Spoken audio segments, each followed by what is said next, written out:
যে কোনো ছবিকে সুন্দরভাবে ফুটিয়ে তোলার জন্য লাইট এবং শ্যাডোর ব্যবহার করা হয়ে থাকে। তো এটা হলো সূর্য। তো সূর্যের আলোটা যেখানে পড়েছে সেই অংশটা লাইট, আর যেখানে সূর্যের আলো পড়েনি সেই অংশটাতে শ্যাডোর ব্যবহার করা হয়েছে। মানে এখানে লাইন টেনে দেওয়া হয়েছে অন্ধকার বোঝাতে, আর এটাকে সাদা ছেড়ে দেওয়া হয়েছে কারণ এখানে সূর্যের আলো পড়েছে।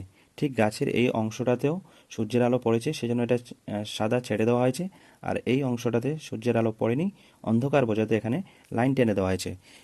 ঠিক একইভাবে এখানে একটা মানুষের মুখ রয়েছে, এই দিক থেকে সূর্যের আলো আসছে, এই দিকটাতে সূর্যের আলো পড়েছে, সেই জন্য এই জায়গাটা সাদা ছেড়ে দেওয়া হয়েছে। এই দিকটা অন্ধকার বোঝাতে আমরা কি করেছি, লাইন টেনে দিয়েছি।